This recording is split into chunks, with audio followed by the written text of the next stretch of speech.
Good day.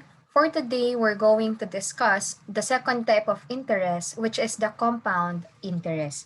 So I have mentioned this type of interest to you on our previous lesson, which is the simple interest.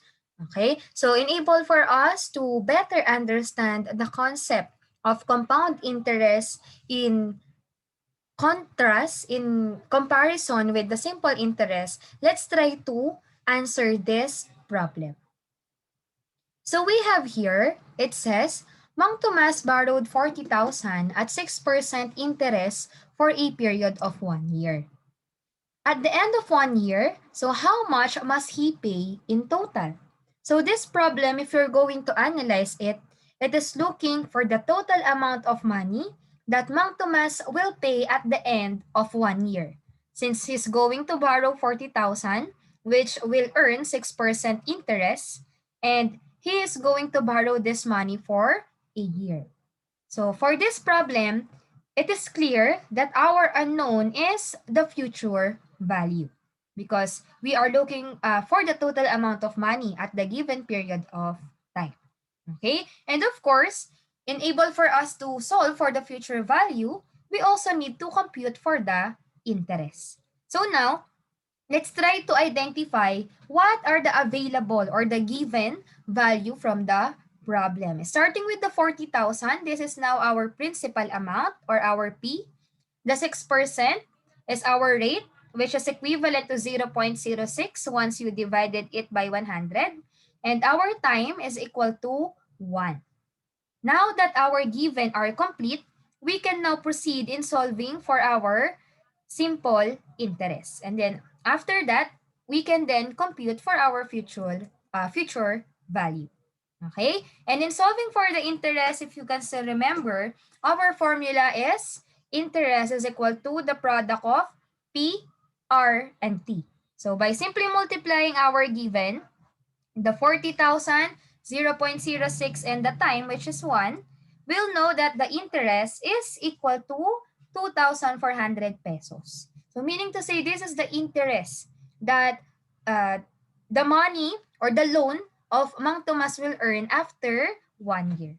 Now that we already know our interest, let's now proceed in solving for the future value. So after 1 year now, including this 2,400 pesos as the interest, we will simply add it to our principal amount, which is 40,000, and that is equal to 42,400 pesos. So after 1 year, this is the total amount that he needs to pay for the amount that he borrowed. Okay? But here is the second scenario. Wherein, as the problem states, Mang Tomas did not pay back the loan of the interest by the end of the first year. So he wanted now to continue the loan for another year at the same rate. Then, he would owe 40,000 pesos plus the interest incurred during the first year of loan. So how much now must he pay at the end of the second year? So what happened in this scenario is that Mang Tomas failed to pay the interest during the first year. Okay, since his loan is only good for 1 year, he failed to pay the full amount, which is supposedly 42,400. So he decided now to just continue the loan for another year. And the problem is asking how much will be the total amount of money that he needs to pay now if he's going to continue his loan for another year. So again, we are looking for the future value and we're going to need the simple interest. Okay? And for our given, since he failed to pay his loan during the first year, so for the principal amount, we're going to use the 42,400. Okay, so this will be the new principal amount. Since it is already included here, the amount that he failed to pay, nakasama na dito, the interest itself, during the first year. So now, since extended for another year, ito na yung bagong principal amount na gagamitin natin. Yung na-compute nating future value kanina. For the rate, since the problem says it is still the same rate, so 6% or 0.06. And for the time, so we're going to use 1. Okay, 1 year lang siya class because this is just an extension. Okay, na-compute na kasi yung first year dito kay 42,400. At i-extend lang niya for another year, kaya 1 lang ulit ang gagamitin natin for time. So again, let's compute for the interest. So that is equal now to 42,400 times 0.06 times 1, which is equivalent to 2,544 pesos. So this will be the new interest or additional interest that Mang Tomas has to pay for the second year. So aside dun sa 2,400 na noong unang taon, this time on the second year, if you have observed, mas mataas na yung interest na kailangan niyang bayaran since dito sa naging principal amount na ginamit natin, naka-add na dito yung interest na na-accumulate niya last year. So if you will analyze this scenario, it means to say na itong bagong interest niya, okay, kumita na rin ng interest yung interest nung nakaraang taon. Isn't it? Kaya mas malaki siya the second year. So if that is his interest, okay, adding the principal amount, we will know that he needs to pay a total of 44,944 pesos by adding the principal amount and the interest. Okay, so ito na ngayon yung kailangan niyang bayaran at the end of the second year. So kung binayaran sana yung last year, ito lang ang babayaran niya. Isn't it? But then he extended for another year, so nag-accumulate siya ng another, which is larger interest compared to the first year, at ito na ngayon yung kailangan niyang bayaran. So this problem class is a very good example on how we could illustrate the compound interest. Wherein habang tumatagal, tumataas yung kinikita niya na interest. Because the accumulated interest also earn its own interest. Okay, that's why if you can still remember under the simple interest, I have mentioned there that for simple interest, it is called simple because only the principal amount is earning an interest. Wherein for the compound interest, it is called compound because there are two things that are earning interest. These are the principal and the interest itself. Okay, is earning its own interest. Okay, and as a definition, when we say compound interest, it states here that it computes interest on both the principal and the earned interest. So sabi ko nga, hindi na lang ngayon si principal amount ang kikita ng interest, but also the interest. Okay, habang tumatagal yan, no, nag-earn din siya ng sarili niyang interest. Or in simple terms, we regard to compound interest as interest earning interest. And sabi nga dito, money invested under this type of interest grows exponentially. Kaya nga, if you can still remember, I have mentioned compound interest as an example during our exponential function discussion.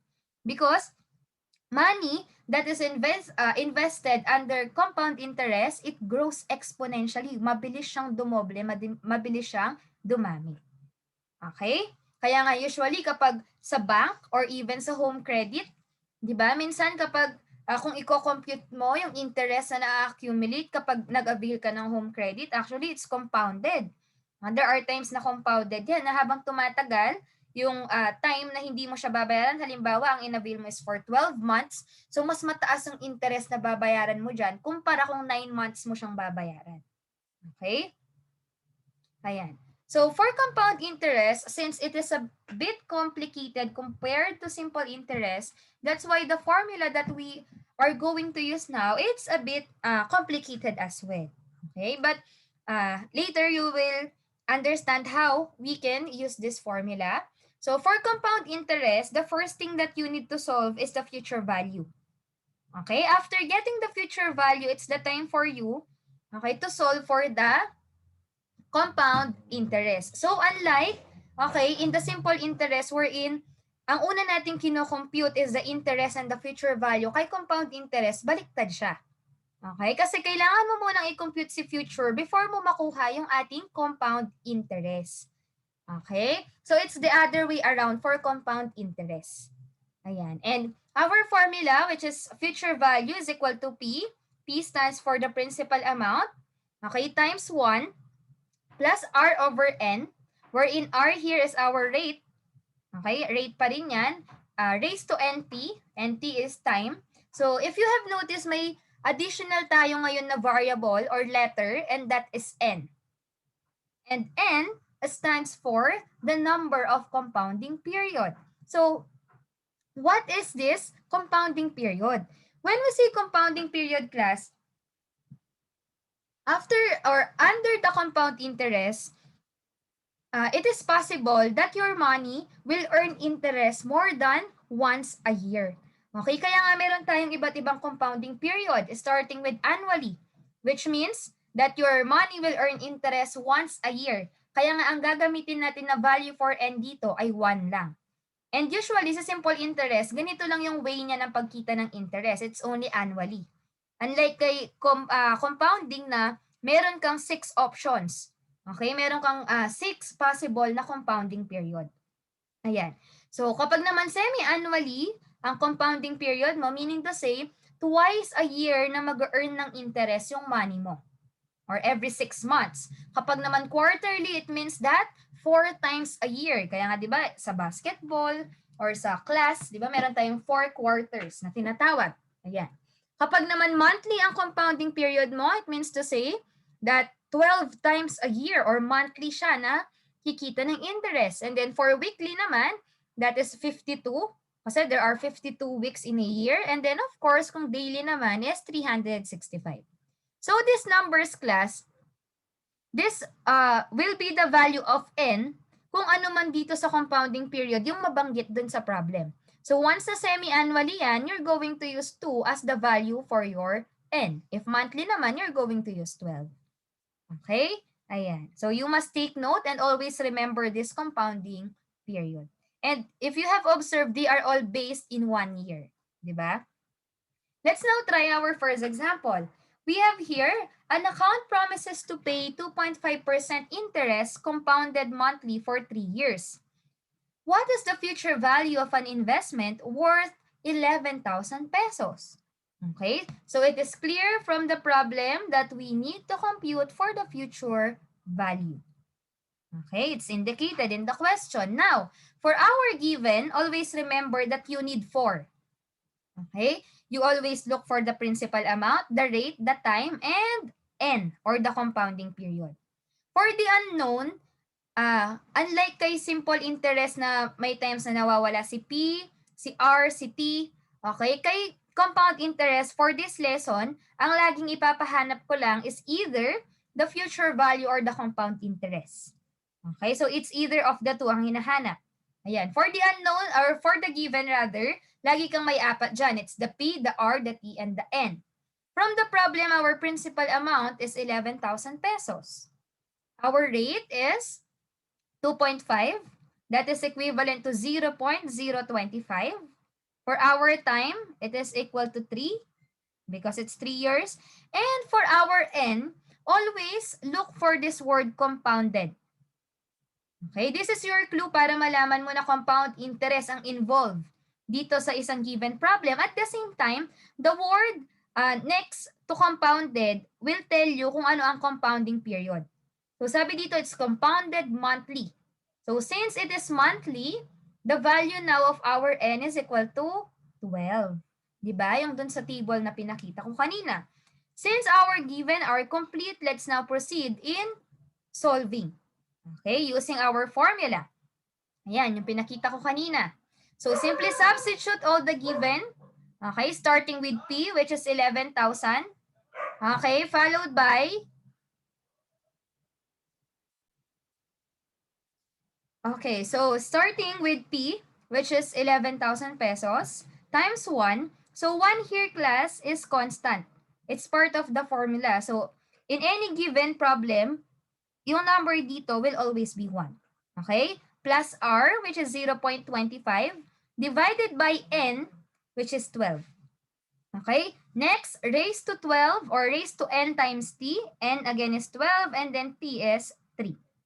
Okay? So in solving for this kind of problem, always follow the PEMDAS rule. Okay? Wherein you need to simplify first those inside the parentheses. So for this part, for this parenthesis, okay, ang una nating isa-simplify dyan is R over N. Or C, 0.25 divided by 12. Okay, and then dito naman sa labas, so ito, i-divide natin yan. And then pwede na rin natin i-simplify itong dalawa. yung dalawang exponent, which are 12 and 3, all we have to do is to multiply them. Diba? So start tayo dito kay r over n, that is 0.025 divided by 12. Yan, you may use your calculator in solving this one. You will get 0.0020. Ayan, 0.00208 if I am not mistaken. Okay? So for our class, we're going to use up to 4 decimal places. So always include up to the 4th decimal. But make sure to round off. Kaya from 0 naging 1. Okay? Since yung katabi niyang number is 8, which is more than 5, okay? Kaya naging 1 yung ating 4th number. Pero kung 4 lang ito, 4, 3, 2, 1, so magre-remain lang si 0. Okay? Yan. For this case, naging siyang 0.0021. And then, yung dalawang exponent pag pinag-multiply, 12 times 3, that is 36. Okay, next. So, after nating na-simplify yung ating fraction at napag-multiply yung ating mga exponent, proceed tayo ngayon to addition. So, ipag-add naman natin yung nasa loob pa rin ng parenthesis since we need to prioritize lahat ng nasa parenthesis. So, it will become 1.0021 raised to 36. Okay? Next. So, in this case, class, ang susunod na kailangan nating gawin is to raise. Okay, raise since meron tayong exponent dito. Yung maliit na number sa taas is an exponent. Okay? So, anong i-raise natin? That is 1.0021. Ayan. Using your calculator, you may input 1.0021. And then, try to look for the inverted V, the carry, or x raised to y. You can use this in inserting your exponent. And then our exponent, which is 36. And then press equals. Ayan. So remember that this part, class, you need to raise. It's different from multiplying. Okay? You will not multiply, but rather you will raise it. Okay? To the given exponent. So 1.0021 raised to 36 is equivalent to 1.0784. Again, up to 4 decimal places. Okay, and then round off. So finally, since natira na lang is the principal amount at yung nasa loob ng parenthesis, our last operation now is to multiply. So 11,000 times 1.0784, that is 11,862.4. Meaning to say, after the given time, this will be the total amount, okay, of his investment. So it will become 11,862.4. Just remember that in solving, pinakahuling gagamitin mo dyan ay si principal. Okay? Gagamitin mo lang siya sa last stage wherein you need to multiply. Next. So, second scenario is asking for the amount of interest. Sabi, what is the interest earned by 11,000? So, kamukha nung sinabi ko kanina, in most cases for compound interest, unang, hahanapin palagi si future before the interest. Okay? So, because, since that is the requirement for the formula. Okay? So, it's clear that we are looking for the interest. For our given, we're going to need yung future value na na-compute kanina. That is 11,862.4. And also the principal amount, which is 11,000. Because for our formula, okay, it is I, or interest is equal to F minus P. Or the future value, and then you subtract the principal amount. So that is 11,862.4 minus 11,000, meaning to say the interest is 862.4 pesos. Okay? So in solving the interest, it's very simple. As long as you have your future value and the principal amount. Okay? All you have to do is to subtract.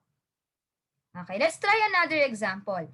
So we have here, Roque borrowed 210,000 pesos at 5% interest rate compounded quarterly. How much does Roque need to pay after 30 months? Okay, since the question is, or the problem is asking for the amount that he must pay after 30 months, that means it's the total, and we are referring here to the future value. Okay? So if the problem is not asking for the compound interest, no need to solve for it. Ayan. So the given now, again, PRTN, you find them from the problem, starting with 210,000, which is the principal amount. Rate is 5%. Okay, that is 0.05 once divide mo by 100. And then our time here is in months. That is 30 months. But remember, we cannot use 30. Okay, kasi it should be in years. So i-convert muna yan into years by dividing it by 12. And 30 by 12, that is equivalent to 2.5. Okay? Now, for our n, so compounded quarterly. So anong value ni n? Once quarterly ang ating compounding period, it is equivalent to 4. Okay? So n now is equal to 4. So using this given, let's now compute for our compound, for our future value. Okay? Using the same formula, so P is 210,000. Ayan. Times the quantity 1, constant, plus R, which is 0.05, divided by N, which is 4, raised to NT. N is 4 again, and then T is 2.5. Okay? So same process. Simplify first the fraction, and then you multiply the two exponents outside. So 0.5 divided by 4, that is equivalent to 0.0125. You may try computing it on your own para nasasanay kayong mag-solve. And then 4 times 2.5, that is 10. Okay, so once na-simplify nyo na yung dalawang ito, we can now proceed to addition. So 1 plus 0.0125 will be 1.0125 raised to 10. Again, before multiplying, proceed muna tayo dito. So 1.0125 raised to 10. Again, raise, you look for this symbol, the carré or x raised to y. Ayan, 1.0125 raised to 10. Tapos equals. So you'll get 1.1323. Ayan, 1.1323. And then finally, you multiply it with the principal amount, which is 210,000.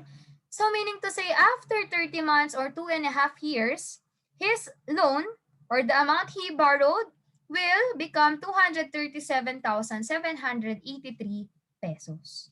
Okay, again, if the problem is not asking for the interest, no need to solve for it. Okay, so that's all for a compound interest.